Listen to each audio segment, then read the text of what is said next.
Ici, chacun sait ce qu'il veut, ce qu'il fait quand il passe. Ami, si tu tombes, un ami sort de l'ombre à ta place.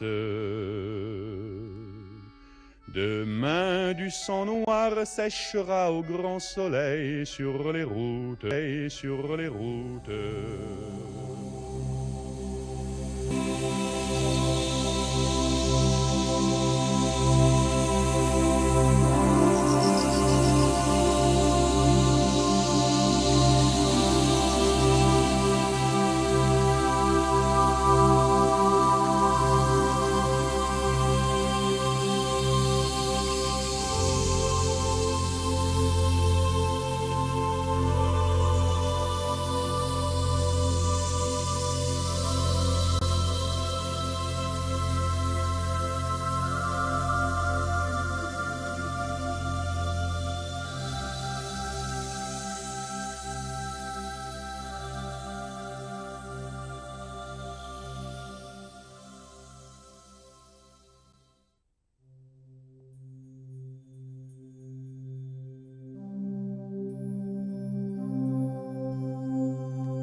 Principe de la communauté. Article 1. L'homme tient de la nature ses droits fondamentaux, mais ils ne lui sont garantis que par les communautés qui l'entourent, la famille qui l'élève, les professions qui le nourrissent, la nation qui le protège. Article 2. Reconnaître à l'homme des droits sans lui imposer des devoirs, c'est le corrompre. Lui imposer des devoirs sans lui reconnaître des droits, c'est l'avilir.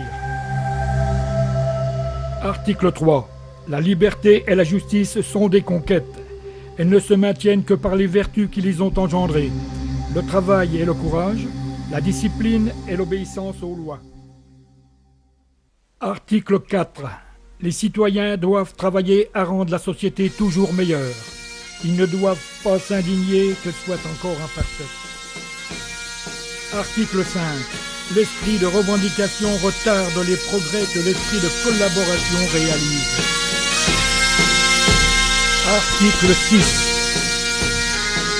Tout citoyen qui cherche son bien propre hors de l'intérêt commun va contre la raison et contre son intérêt même. Article 7. Les citoyens doivent à la patrie leur travail, leurs ressources et leur vie même. Aucune conviction politique, aucune préférence doctrinale ne les dispense de ces obligations. Article 8. Toute communauté requiert un chef. Tout chef, étant responsable, doit être honoré et servi. Il n'est plus digne d'être un chef dès qu'il devient oppresseur. Article 9. L'État a pour fin la sécurité, le bonheur et la prospérité de la nation. Il doit aux criminels le châtiment, à l'innocent la protection, à tous la souveraineté des lois. Ses hauts devoirs définissent sa mission. Il ne l'accomplit qu'en exerçant l'autorité dans la justice. L'État doit être indépendant et fort. Aucun groupement ne peut être toléré qui oppose les citoyens les uns aux autres et tente à ruiner l'autorité de l'État. Toute féodalité met en péril l'unité de la nation. L'État se doit de l'abriter. Article 11. L'État demande aux citoyens l'égalité des sacrifices. Il leur assure en retour l'égalité des chances. Article 12. L'école est le prolongement de la famille.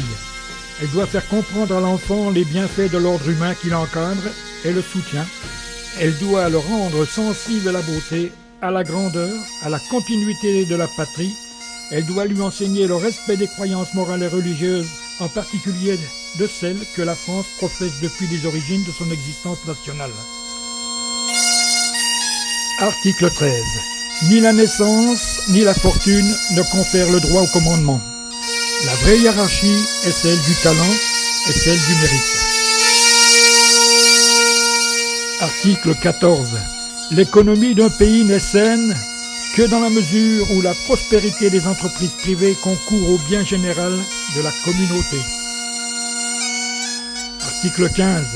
La fortune n'a pas seulement des droits, elle a aussi des devoirs proportionnés au pouvoir qu'elle confère. Article 16. L'État délègue à ses fonctionnaires une part de son autorité et leur fait confiance pour l'exercer en son nom. Et pour cette raison même, il punit leur défaillance avec une sévérité exemplaire.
Appel du 17 juin 1940. Français. À l'appel de Monsieur le Président de la République, j'assume à partir d'aujourd'hui la direction du gouvernement de la France. Sûr de l'affection de notre admirable armée qui lutte avec un héroïsme digne de ses longues traditions militaires contre un ennemi supérieur en nombre et en armes, sûr que par sa magnifique résistance elle a rempli nos devoirs vis-à-vis de nos alliés, sûr de l'appui des anciens combattants que j'ai eu la fierté de commander, sûr de la confiance du peuple tout entier, je fais à la France le don de ma personne pour atténuer son malheur. En ces heures douloureuses, je pense aux malheureux réfugiés qui, dans un dénuement extrême, sillonnent nos routes. Je leur exprime ma compassion et ma sollicitude. C'est le cœur serré que je vous dis aujourd'hui qu'il faut tenter de cesser le combat. Je me suis adressé cette nuit à l'adversaire pour lui demander s'il est prêt à rechercher avec nous, entre soldats, après la lutte et dans l'honneur, les moyens de mettre un terme aux hostilités. Que tous les Français se groupent autour du gouvernement que je préside pendant ces dures épreuves et fassent taire leur angoisse pour n'écouter que leur foi dans le destin de la patrie.